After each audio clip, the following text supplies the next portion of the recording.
Hello friends, എല്ലാവർക്കും വീഡിയോയിലേക്ക് സ്വാഗതം. കഴിഞ്ഞ 2 വീഡിയോ എല്ലാവരും കണ്ടിട്ടുണ്ടാവുമെന്ന് വിചാരിക്കുന്നു. കഴിഞ്ഞ 2 വീഡിയോയിലായിട്ട് നമ്മൾ 200 ക്വസ്റ്റ്യൻസ് പഠിച്ചു. ഇനി ഇന്നത്തെ വീഡിയോയിൽ അടുത്ത 100 ക്വസ്റ്റ്യൻസാണ് പഠിപ്പിക്കാൻ പോകുന്നത്. ഇന്ന് 200 തൊട്ട് 300 വരെയുള്ള ക്വസ്റ്റ്യൻസാണ് പഠിക്കുന്നത്. അപ്പോൾ തുടങ്ങാം.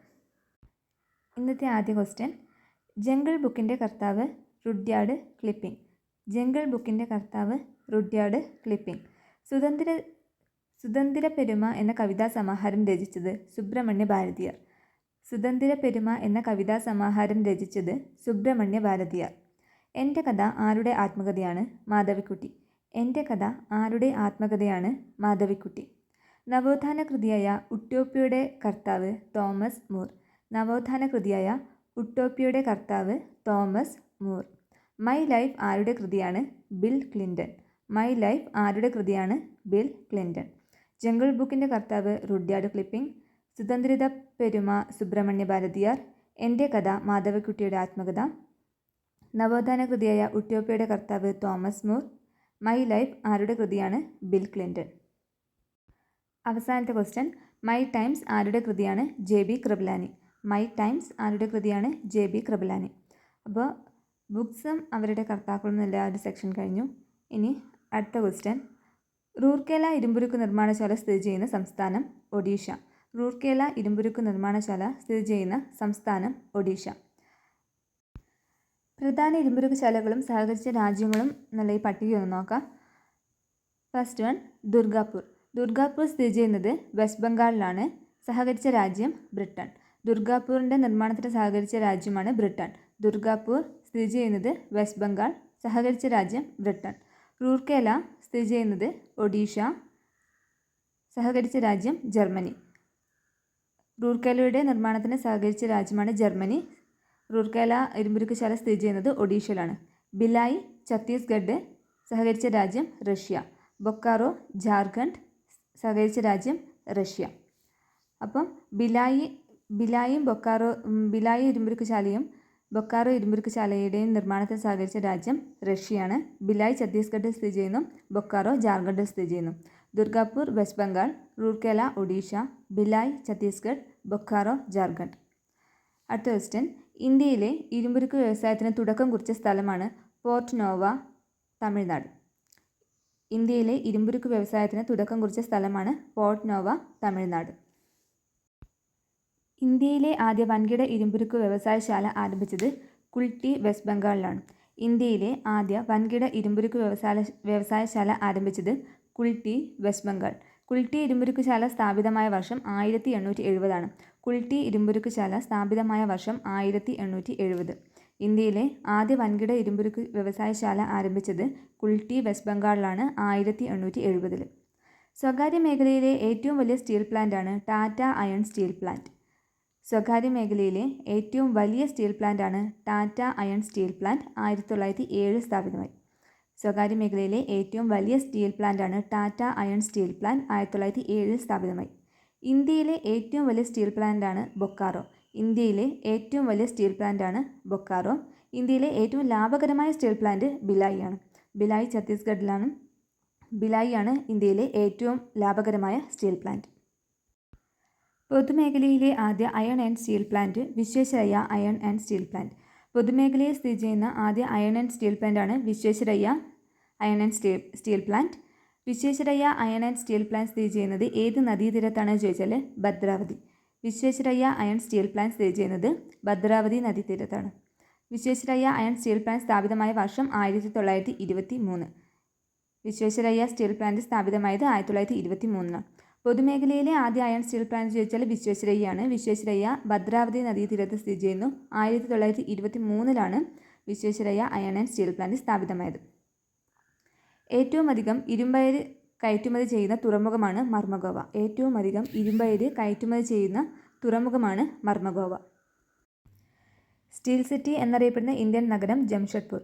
സ്റ്റീൽ സിറ്റി എന്നറിയപ്പെടുന്ന ഇന്ത്യൻ നഗരമാണ് ജംഷഡ്പൂർ. സോ ആ ഒരു സെക്ഷൻ അവിടെ കഴിഞ്ഞു. ഇനി അടുത്ത ക്വസ്റ്റ്യൻ, സ്വതന്ത്ര ഭാരത സർക്കാർ ആദ്യമായി നിയമിച്ച ഉന്നത വിദ്യാഭ്യാസ കമ്മീഷൻ്റെ അധ്യക്ഷൻ ആരായിരുന്നു? Doctor S Radhakrishnan. സ്വതന്ത്ര ഭാരത സർക്കാർ ആദ്യമായി നിയമിച്ച ഉന്നത വിദ്യാഭ്യാസ കമ്മീഷൻ്റെ അധ്യക്ഷനാണ് ഡോക്ടർ S രാധാകൃഷ്ണൻ. ഡോക്ടർ എസ് രാധാകൃഷ്ണൻ കമ്മീഷനെ നിയമിച്ച വർഷം 1948. എസ് രാധാകൃഷ്ണൻ കമ്മീഷനെ നിയമിച്ച വർഷം 1948. സ്വതന്ത്ര ഭാരത സർക്കാർ ആദ്യമായി നിയമിച്ച ഉന്നത വിദ്യാഭ്യാസ കമ്മീഷനാണ് രാധാകൃഷ്ണൻ കമ്മീഷൻ 1948. 1953 UGC നിലവിൽ വന്നത് ഏത് കമ്മീഷൻ്റെ ശുപാർശ പ്രകാരമാണെന്ന് ചോദിച്ചാൽ രാധാകൃഷ്ണൻ കമ്മീഷൻ്റെ ശുപാർശ പ്രകാരം. രാധാകൃഷ്ണൻ കമ്മീഷൻ്റെ ശുപാർശ പ്രകാരമാണ് 1953 UGC നിലവിൽ വന്നത്.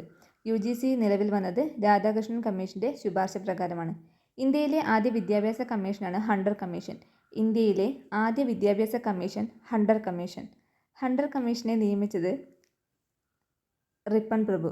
ഹണ്ടർ കമ്മീഷനെ നിയമിച്ചത് റിപ്പൺ പ്രഭു 1882. ഹണ്ടർ കമ്മീഷനെ നിയമിച്ചത് റിപ്പൺ പ്രഭുവാണ് 1882. ഇന്ത്യയിലെ ആദ്യത്തെ വിദ്യാഭ്യാസ കമ്മീഷനാണ് ഹണ്ടർ കമ്മീഷൻ. 1882 റിപ്പൺ പ്രഭുവാണ് ഹണ്ടർ കമ്മീഷൻ നിയമിച്ചത്. 1953 UGC നിലവിൽ വരാൻ കാരണമായ കമ്മീഷനാണ് രാധാകൃഷ്ണൻ കമ്മീഷൻ. രാധാകൃഷ്ണൻ കമ്മീഷൻ നിലവിൽ വന്നത് 1948. ഇന്ത്യൻ വിദ്യാഭ്യാസത്തിന് വേണ്ടി പാസ്സാക്കപ്പെട്ട ആദ്യ നിയമമാണ് ചാർട്ടർ ആക്ട്. 1813 ചാർട്ടർ ആക്ടാണ് ഇന്ത്യൻ വിദ്യാഭ്യാസത്തിന് വേണ്ടി പാസ്സാക്കപ്പെട്ട ആദ്യ നിയമം.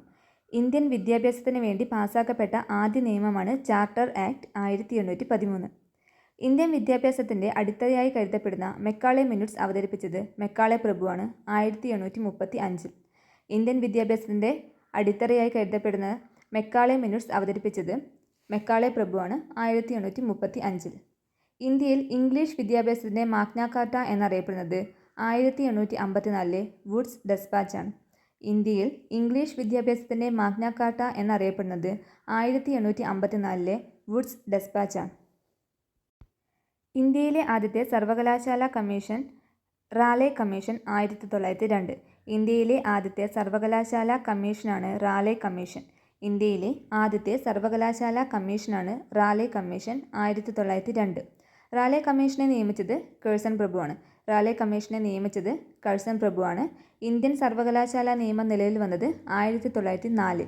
ഇന്ത്യൻ സർവകലാശാല നിയമം നിലവിൽ വന്നത് 1904. സെക്കൻഡറി വിദ്യാഭ്യാസ മേഖലയെക്കുറിച്ചുള്ള പഠനം നടത്തിയ കമ്മീഷനാണ് മുതലിയാർ കമ്മീഷൻ. 1952-53 കാലഘട്ടങ്ങളിൽ സെക്കൻഡറി വിദ്യാഭ്യാസ മേഖലയെക്കുറിച്ചുള്ള പഠനം നടത്തിയ കമ്മീഷനാണ് മുതലിയാർ കമ്മീഷൻ. 1952-53 കാലഘട്ടത്തിൽ ഇന്ത്യൻ സർവകലാശാല നിയമം നിലവിൽ വന്നത് 1904. റാലെ കമ്മീഷനെ നിയമിച്ചത് കേഴ്സൺ പ്രഭു. ഇന്ത്യയിലെ ആദ്യത്തെ സർവകലാശാല കമ്മീഷനാണ് റാലെ കമ്മീഷൻ. വിദ്യാഭ്യാസത്തിൻ്റെ ദേശീയ മാതൃകയെപ്പറ്റിയുള്ള പഠനം മുഖ്യ ലക്ഷ്യമാക്കിയ കമ്മീഷനാണ് DS കോത്താരി കമ്മീഷൻ. വിദ്യാഭ്യാസത്തിൻ്റെ ദേശീയ മാതൃകയെപ്പറ്റിയുള്ള പഠനം മുഖ്യ ലക്ഷ്യമാക്കിയ കമ്മീഷൻ ഏതാണെന്ന് ചോദിച്ചാൽ DS കോത്താരി കമ്മീഷൻ. 10+2+3 രീതിയിലുള്ള വിദ്യാഭ്യാസ രീതി കൊണ്ടുവന്ന കമ്മീഷനും കോത്താരി കമ്മീഷൻ തന്നെയാണ് 1964. ഇന്ത്യയുടെ ഭാവി നിർണ്ണയിക്കുന്നത് ഇന്ത്യയുടെ ക്ലാസ് മുറികളിലാണ് എന്നത് ആരുടെ വാക്കുകളാണ്? ഇന്ത്യയുടെ ഭാവി നിർണ്ണയിക്കപ്പെടുന്നത് ഇന്ത്യയുടെ ക്ലാസ് മുറികളാണ്. ഇത് ആരുടെ വാക്കുകളാണ് ചോദിച്ചാൽ DS കോത്താരി കമ്മീഷൻ. ഇന്ത്യയുടെ ഭാവി നിർണ്ണയിക്കുന്നത് ഇന്ത്യയുടെ ക്ലാസ് മുറികളാണ് എന്ന് പറഞ്ഞത് DS കോത്താരിയാണ്. കൊൽക്കത്ത യൂണിവേഴ്സിറ്റി കമ്മീഷൻ അഥവാ സാഡ്ലർ കമ്മീഷനെ നിയമിച്ചത് ചെംസ്ഫോർഡ് പ്രഭുവാണ്. കൊൽക്കത്ത യൂണിവേഴ്സിറ്റി കമ്മീഷൻ അഥവാ സാഡ്ലർ കമ്മീഷനെ നിയമിച്ചത് 1917 ചെംസ്ഫോർഡ് പ്രഭുവാണ്. Central advisory board of education നിലവിൽ വരാൻ കാരണമായ commission Kolkata university commission or Sadler commission. Central advisory board of education നിലവിൽ വരാൻ കാരണമായ കമ്മീഷൻ കൊൽക്കത്ത യൂണിവേഴ്സിറ്റി കമ്മീഷൻ. സംസ്കൃത ഭാഷയുടെ പുനരുദ്ധാരണത്തിന് വേണ്ടി രൂപം കൊടുത്ത കമ്മീഷൻ്റെ തലവൻ N. ഗോപാലസ്വാമി. സംസ്കൃത ഭാഷയുടെ പുനരുദ്ധാരണത്തിന് വേണ്ടി രൂപം കൊടുത്ത കമ്മീഷൻ്റെ തലവനാണ് N. ഗോപാലസ്വാമി. സിവിൽ സർവീസ് പരീക്ഷയുടെ ഘടന പുനഃപരിശോധിക്കാൻ നിയമിച്ച കമ്മീഷൻ്റെ തലവൻ B.S. ബസ്വാൻ. സിവിൽ സർവീസ് പരീക്ഷയുടെ ഘടന പുനഃപരിശോധിക്കാൻ നിയമിച്ച കമ്മീഷൻ്റെ തലവൻ B.S. ബസ്വാൻ. സംസ്കൃത ഭാഷയുടെ പുനരുദ്ധാരണത്തിന് വേണ്ടി രൂപം കൊണ്ട commission N. Gopalaswamy. Civil service പരീക്ഷയുടെ ഘടന പുനഃപരിശോധിക്കാൻ നിയമിച്ച കമ്മീഷൻ്റെ തലവൻ B.S. ബസ്വാൻ. ഇന്ത്യയിൽ IIT-കൾ സ്ഥാപിക്കാൻ കാരണമായ committee Nalini Ranjan committee, NR സർക്കാർ കമ്മിറ്റി. ഇന്ത്യയിൽ IIT-കൾ സ്ഥാപിക്കാൻ കാരണമായ കമ്മിറ്റിയാണ് നളിനി രഞ്ജൻ സർക്കാർ കമ്മിറ്റി. ഇന്ത്യയിൽ ഓപ്പൺ യൂണിവേഴ്സിറ്റികൾ തുടങ്ങാൻ കാരണമായ കമ്മിറ്റി പാർത്ഥസാരഥി കമ്മിറ്റി. ഇന്ത്യയിൽ ഓപ്പൺ യൂണിവേഴ്സിറ്റികൾ തുടങ്ങാൻ കാരണമായ കമ്മിറ്റിയാണ് പാർത്ഥസാരഥി കമ്മിറ്റി. ഇന്ത്യയിൽ പ്രാഥമിക വിദ്യാഭ്യാസത്തെപ്പറ്റി പഠിക്കാൻ നിയുക്തനായ കമ്മീഷനാണ് യശ്പാൽ കമ്മീഷൻ 1992. ഇന്ത്യയിൽ ഓപ്പൺ യൂണിവേഴ്സിറ്റികൾ തുടങ്ങാൻ കാരണമായ കമ്മിറ്റി പാർത്ഥസാരഥി കമ്മിറ്റി. ഇന്ത്യയിൽ പ്രാഥമിക വിദ്യാഭ്യാസത്തെപ്പറ്റി പഠിക്കാൻ നിയുക്തനായ കമ്മീഷൻ യശ്പാൽ കമ്മീഷൻ. 1992 യശ്പാൽ കമ്മീഷനാണ് ഇന്ത്യയിൽ പ്രാഥമിക വിദ്യാഭ്യാസത്തെപ്പറ്റി പഠിക്കാൻ നിയുക്തനായ കമ്മീഷൻ. ഇനി അടുത്തൊരു ക്വസ്റ്റ്യനാണ്, സോപ്പ് കുമിളകളിൽ കാണുന്ന വർണ്ണശബളമായ ദൃശ്യത്തിന് കാരണമായ പ്രതിഭാസമാണ് ഇൻ്റർഫെറൻസ്. സോപ്പുകളിൽ കാണപ്പെടുന്ന വർണ്ണശബളമായ ദൃശ്യത്തിന് കാരണമായ പ്രതിഭാസമാണ് ഇൻ്റർഫെറൻസ്. മരുഭൂമികളിൽ മരീചിക എന്ന പ്രതിഭാസം ഉണ്ടാകുവാൻ കാരണം പ്രകാശത്തിൻ്റെ അപവർത്തനവും പൂർണ്ണാന്തരിക പ്രതിഫലനവുമാണ്. മരുഭൂമികളിൽ മരീചിക എന്ന പ്രതിഭാസം ഉണ്ടാകുവാൻ കാരണമായ പ്രതിഭാസങ്ങളാണ് പ്രകാശത്തിൻ്റെ അപവർത്തനവും പൂർണ്ണാന്തരിക പ്രതിഫലനവും. ജലത്തിൽ താഴ്ത്തി വച്ചിരിക്കുന്ന ഒരു കമ്പ് വളഞ്ഞതായി തോന്നുവാൻ കാരണം പ്രകാശത്തിൻ്റെ അപവർത്തനമാണ്. ജലത്തിൽ താഴ്ത്തി വച്ചിരിക്കുന്ന ഒരു കമ്പ് വളഞ്ഞതായി തോന്നുവാൻ കാരണം പ്രകാശത്തിൻ്റെ അപവർത്തനമാണ്. നിഴലുകൾ ക്രമരഹിതമായി കാണപ്പെടുന്ന പ്രതിഭാസം ഡിഫ്രാക്ഷൻ. നിഴലുകൾ ക്രമരഹിതമായി കാണപ്പെടുന്ന പ്രതിഭാസം ഡിഫ്രാക്ഷൻ. സൂര്യന് ചുറ്റുമുള്ള വലയത്തിന് കാരണവും ഡിഫ്രാക്ഷൻ തന്നെയാണ്. സൂര്യന് ചുറ്റുമുള്ള വലയത്തിന് കാരണവും ഡിഫ്രാക്ഷനാണ്. സി.ഡിയിൽ കാണപ്പെടുന്ന മഴവിൽ നിറത്തിന് കാരണവും ഡിഫ്രാക്ഷൻ തന്നെയാണ്. സി.ഡിയിൽ കാണപ്പെടുന്ന മഴവിൽ നിറത്തിനുള്ള കാരണവും ഡിഫ്രാക്ഷൻ. നക്ഷത്രങ്ങൾ മിന്നിത്തിളങ്ങാൻ കാരണമായ പ്രകാശ പ്രതിഭാസമാണ് അപവർത്തനം. നക്ഷത്രങ്ങൾ മിന്നിത്തിളങ്ങാൻ കാരണമായ പ്രകാശ പ്രതിഭാസം അപവർത്തനം. ആകാശം നീല നിറത്തിൽ കാണപ്പെടാൻ കാരണം വിസരണമാണ്. ആകാശം നീല നിറത്തിൽ കാണപ്പെടാൻ കാരണം വിസരണം. സൂര്യന് ചുറ്റുമുള്ള വലയത്തിന് കാരണം ഡിഫ്രാക്ഷൻ. സി.ഡിയിൽ കാണപ്പെടുന്ന മഴവിൽ നിറത്തിന് കാരണം ഡിഫ്രാക്ഷൻ. നക്ഷത്രങ്ങൾ മിന്നിത്തിളങ്ങാൻ കാരണം അപവർത്തനം. ആകാശം നീല നിറത്തിൽ കാണപ്പെടാൻ കാരണം വിസരണം. മഴവിൽ ഉണ്ടാകാൻ കാരണമായ പ്രകാശ പ്രതിഭാസം പ്രകീർണനമാണ്. മഴവിൽ ഉണ്ടാകാൻ കാരണമായ പ്രകാശ പ്രതിഭാസം പ്രകീർണനം. ഹോളോഗ്രാഫിയിൽ ഉപയോഗിച്ചിരിക്കുന്ന പ്രകാശ പ്രതിഭാസമാണ് ഇൻ്റർഫെറൻസ്. ഹോളോഗ്രാഫിയിൽ ഉപയോഗിച്ചിരിക്കുന്ന പ്രകാശ പ്രതിഭാസം ഇൻ്റർഫെറൻസ്. എൻഡോസ്കോപ്പി, ബൈനോക്കുലർ, ഒപ്റ്റിക്കൽ ഫൈബർ എന്നിവയിൽ ഉപയോഗിക്കുന്ന പ്രകാശ പ്രതിഭാസം പൂർണ്ണാന്തരിക പ്രതിഫലനം. എൻഡോസ്കോപ്പി, ബൈനോക്കുലർ, ഒപ്റ്റിക്കൽ ഫൈബർ എന്നിവയിൽ ഉപയോഗിക്കുന്ന പ്രകാശ പ്രതിഭാസം പൂർണ്ണാന്തരിക പ്രതിഫലനം. സിനിമാ തിയേറ്ററുകളിലെ പ്രൊജക്ടറിൽ ഉപയോഗിക്കുന്ന പ്രകാശ പ്രതിഭാസം ഡിഫ്രാക്ഷൻ. സിനിമാ തിയേറ്ററുകളിലെ പ്രൊജക്ടറിൽ ഉപയോഗിക്കുന്ന പ്രകാശ പ്രതിഭാസം ഡിഫ്രാക്ഷൻ. സാന്ദ്രതാ വ്യത്യാസമുള്ള രണ്ടു മാധ്യമങ്ങൾക്കിടയിലൂടെ പ്രകാശരശ്മി സഞ്ചരിക്കുമ്പോൾ സഞ്ചാരപാതയ്ക്കുണ്ടാകുന്ന വ്യതിയാനമാണ് അപവർത്തനം. സാന്ദ്രതാ വ്യത്യാസമുള്ള രണ്ടു മാധ്യമങ്ങൾക്കിടയിലൂടെ പ്രകാശരശ്മി സഞ്ചരിക്കുമ്പോൾ സഞ്ചാരപാതയ്ക്കുണ്ടാകുന്ന വ്യതിയാനമാണ് അപവർത്തനം. മിനുസമുള്ള പ്രതലത്തിൽ തട്ടി പ്രകാശം തിരിച്ചു വരുന്ന പ്രതിഭാസം പ്രതിഫലനം. മിനുസമുള്ള പ്രതലത്തിൽ തട്ടി പ്രകാശം തിരിച്ചു വരുന്ന പ്രതിഭാസമാണ് പ്രതിഫലനം. സൂക്ഷ്മങ്ങളായ അതാര്യവസ്തുക്കളെ ചുറ്റി പ്രകാശം വളയുകയോ വ്യാപിക്കുകയോ ചെയ്യുന്ന പ്രതിഭാസം ഡിഫ്രാക്ഷൻ. സൂക്ഷ്മങ്ങളായ അതാര്യവസ്തുക്കളെ ചുറ്റി പ്രകാശം വളയുകയോ വ്യാപിക്കുകയോ ചെയ്യുന്ന പ്രതിഭാസം ഡിഫ്രാക്ഷൻ.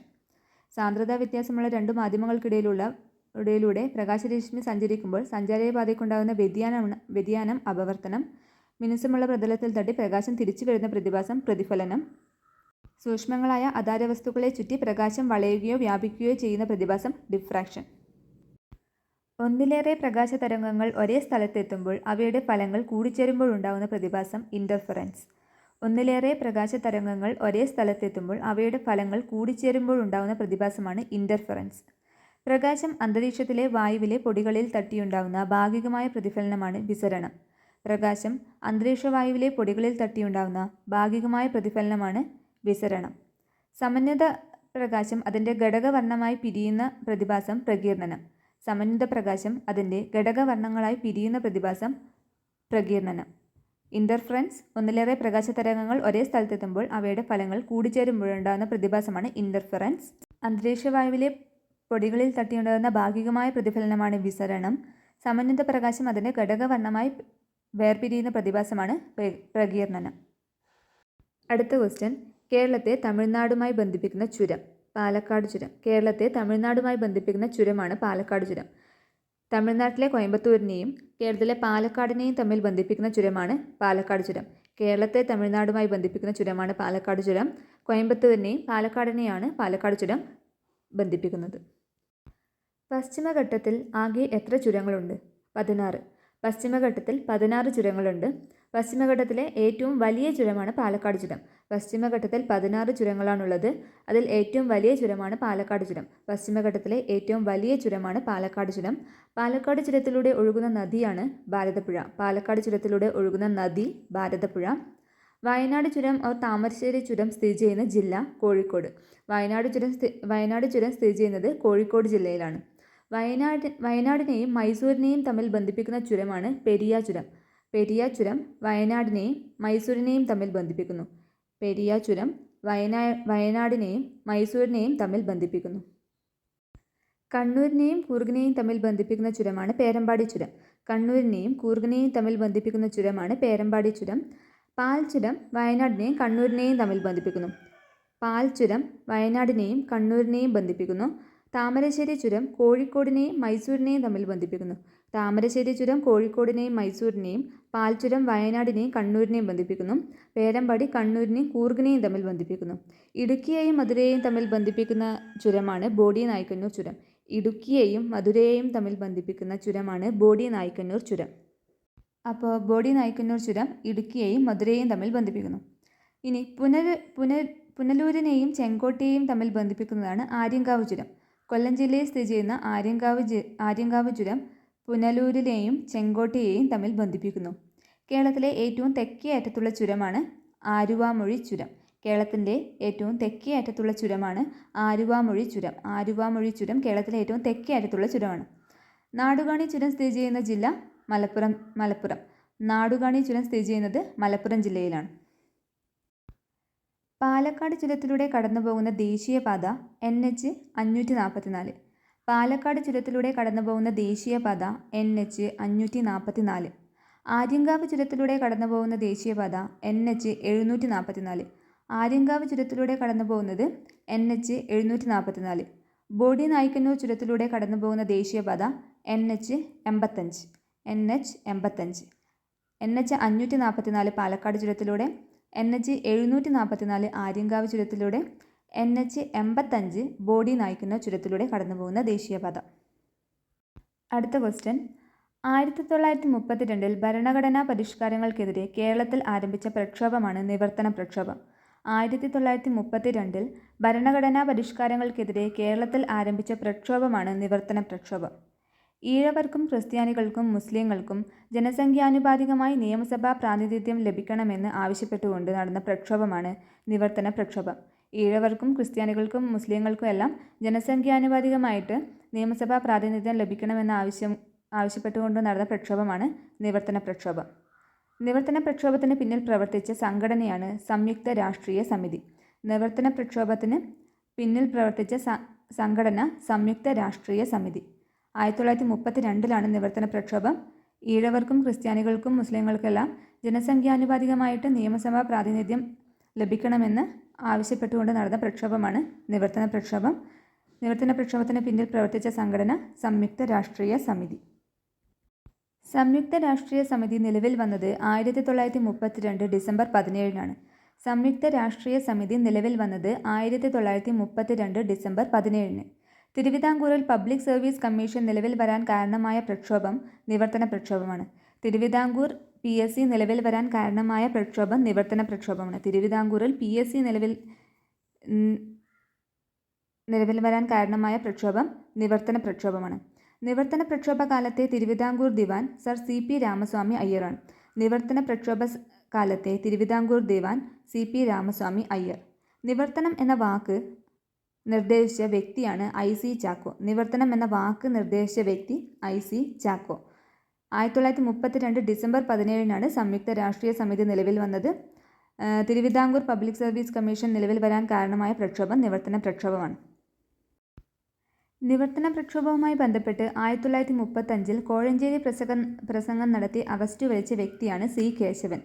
1935 നിവർത്തന പ്രക്ഷോഭവുമായി ബന്ധപ്പെട്ട് കോഴഞ്ചേരി പ്രസംഗം നടത്തി അറസ്റ്റ് വരിച്ച വ്യക്തിയാണ് C. കേശവൻ. C. കേശവൻ 1937 ജയിൽ മോചിതനായപ്പോൾ അദ്ദേഹത്തിനെ സ്വാഗതം ചെയ്തുകൊണ്ട് കൊല്ലത്തും ആലപ്പുഴയിലും പ്രസംഗം നടത്തിയതിൻ്റെ പേരിൽ ശ്രീമൂലം അസംബ്ലിയിൽ അവിശ്വാസ പ്രമേയം നേരിടുകയും ഡെപ്യൂട്ടി പ്രസിഡന്റ് സ്ഥാനം ഒഴിയുകയും ചെയ്യേണ്ടി വന്ന വ്യക്തിയാണ് TM Varghese. 1937 C. Keshavan jail മോചിതനായപ്പോൾ അദ്ദേഹത്തെ സ്വാഗതം ചെയ്തുകൊണ്ട് കൊല്ലത്തും ആലപ്പുഴയിലും പ്രസംഗം നടത്തിയതിൻ്റെ പേരിൽ ശ്രീമൂലം അസംബ്ലിയിൽ അവിശ്വാസ പ്രമേയം നേരിടുകയും ഡെപ്യൂട്ടി പ്രസിഡന്റ് സ്ഥാനം ഒഴിയേണ്ടി വരികയും ചെയ്ത വ്യക്തിയാണ് TM Varghese. Travancore public service commission രൂപം കൊണ്ട വർഷം 1936. ട്രാവൻകൂർ പബ്ലിക് സർവീസ് കമ്മീഷൻ രൂപം കൊണ്ട വർഷം 1936. ട്രാവൻകൂർ പബ്ലിക് സർവീസ് കമ്മീഷൻ്റെ ആദ്യ ചെയർമാനാണ് GD Knox. Travancore public service കമ്മീഷൻ്റെ ആദ്യ chairman GD Knox. GD Knox ആണ് ട്രാവൻകൂർ പബ്ലിക് സർവീസ് കമ്മീഷൻ്റെ ആദ്യ ചെയർമാൻ.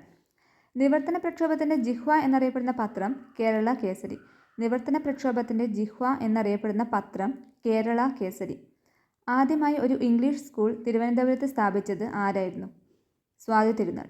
ആദ്യമായി ഒരു ഇംഗ്ലീഷ് സ്കൂൾ തിരുവനന്തപുരത്ത് സ്ഥാപിച്ചത് ആരായിരുന്നു? സ്വാതി തിരുനാൾ 1834. തിരുവനന്തപുരത്ത് രാജാസ് ഫ്രീ സ്കൂൾ സ്ഥാപിച്ചതും സ്വാതി തിരുനാളാണ് 1836. തിരുവനന്തപുരത്ത് രാജാസ് ഫ്രീ സ്കൂൾ സ്ഥാപിച്ചത് സ്വാതി തിരുനാൾ 1836. 1834 തിരുവനന്തപുരത്ത് റോബർട്ട്സ് എന്ന ഇംഗ്ലീഷുകാരനെ ആദ്യ ഇംഗ്ലീഷ് സ്കൂൾ ആരംഭിക്കാൻ സഹായം നൽകിയതും സ്വാതി തിരുനാളാണ്. 1834 തിരുവനന്തപുരത്ത് റോബർട്ട്സ് എന്ന ഇംഗ്ലീഷുകാരനെ ആദ്യ ഇംഗ്ലീഷ് സ്കൂൾ ആരംഭിക്കാൻ സഹായിച്ചത് സ്വാതി തിരുനാളാണ്. തെക്കൻ തിരുവിതാംകൂറിൽ ആദ്യമായി ഇംഗ്ലീഷ് സ്കൂൾ സ്ഥാപിച്ചത് റിങ്കിൾ ടോബാണ്. തെക്കൻ തിരുവിതാംകൂറിൽ ആദ്യമായി ഇംഗ്ലീഷ് സ്കൂൾ സ്ഥാപിച്ചത് റിങ്കിൾ ടോബാണ്. തിരുവിതാംകൂറിൽ വിദ്യാഭ്യാസം സർക്കാർ ചെലവിൽ നൽകണമെന്ന് വിളംബരം ചെയ്ത മഹാറാണിയാണ് ഗൗരി പാർവതിബായി. 1817 തിരുവിതാംകൂറിൽ വിദ്യാഭ്യാസം സർക്കാർ ചെലവിൽ നൽകണമെന്ന് ഗൗരി പാർവതിബായി വിളംബരം ചെയ്തു. 1817 തിരുവിതാംകൂറിൽ പ്രൈമറി വിദ്യാഭ്യാസം സൗജന്യമാക്കിയ ഭരണാധികാരിയും ഗൗരി പാർവതിബായിയാണ്. കൊച്ചിയിൽ കേരളത്തിൽ ആദ്യത്തെ ഇംഗ്ലീഷ് സ്കൂൾ സ്ഥാപിച്ചത് മട്ടാഞ്ചേരിയിലാണ്. 1818 കൊച്ചിയിൽ കേരളത്തിലെ തന്നെ ആദ്യത്തെ ഇംഗ്ലീഷ് സ്കൂൾ സ്ഥാപിതമായത് മട്ടാഞ്ചേരിയിലാണ് 1818. മട്ടാഞ്ചേരിയിൽ ആദ്യത്തെ ഇംഗ്ലീഷ് സ്കൂൾ സ്ഥാപിച്ചത് J. ഡൗസൺ ആണ്. മട്ടാഞ്ചേരിയിൽ ആദ്യത്തെ ഇംഗ്ലീഷ് സ്കൂൾ സ്ഥാപിച്ചത് J. ഡൗസൺ ആണ്. കേരളത്തിൽ ആദ്യത്തെ ഇംഗ്ലീഷ് സ്കൂൾ സ്ഥാപിതമായത് മട്ടാഞ്ചേരിയിലാണ് 1818. മട്ടാഞ്ചേരിയിൽ ഈ ഇംഗ്ലീഷ് സ്കൂൾ സ്ഥാപിച്ചത് J. ഡൗസൺ ആണ്. മലബാറിലെ വിദ്യാഭ്യാസ വ്യാവസായിക പുരോഗതിക്ക് നേതൃത്വം കൊടുത്ത മിഷണറി സംഘടനയാണ് ബാസൽ ഇവാഞ്ചലിക്കൽ മിഷൻ BEM. മലബാറിലെ വിദ്യാഭ്യാസ വ്യാവസായിക പുരോഗതിക്ക് നേതൃത്വം കൊടുത്ത മിഷണറി സംഘടനയാണ് ബാസൽ ഇവാഞ്ചലിക്കൽ മിഷൻ BEM. മലബാറിൽ ആദ്യത്തെ ഇംഗ്ലീഷ് സ്കൂൾ സ്ഥാപിതമായ സ്ഥലം തലശ്ശേരിയിലാണ്. മലബാറിലെ ആദ്യത്തെ ഇംഗ്ലീഷ് സ്കൂൾ സ്ഥാപിതമായ സ്ഥലം തലശ്ശേരി. മലബാറിലെ ഇംഗ്ലീഷ് സ്കൂൾ തലശ്ശേരിയിലും കേരളത്തിൽ കൊച്ചിയിൽ ആദ്യത്തെ ഇംഗ്ലീഷ് സ്കൂൾ സ്ഥാപിതമായത് മട്ടാഞ്ചേരിയിലാണ്. സോ ഫ്രണ്ട്സ്, ഇന്നത്തെ 100 ക്വസ്റ്റ്യൻസ് നമ്മൾ പഠിച്ചു. അപ്പോൾ ടോട്ടൽ നമ്മൾ 300 ക്വസ്റ്റ്യൻസ് പ്രീവിയസ് എന്നുള്ള 300 ക്വസ്റ്റ്യൻസ് നമ്മൾ പഠിച്ചു കഴിഞ്ഞു. ഇതിൻ്റെ കണ്ടിന്യൂസ് ആയിട്ട് ഉള്ള അടുത്ത 100 ക്വസ്റ്റ്യൻസ് നെക്സ്റ്റ് വീഡിയോയിൽ ചെയ്യാം. അപ്പോൾ ഇന്നത്തെ വീഡിയോ ഇത്രയേ ഉള്ളൂ. Thank you.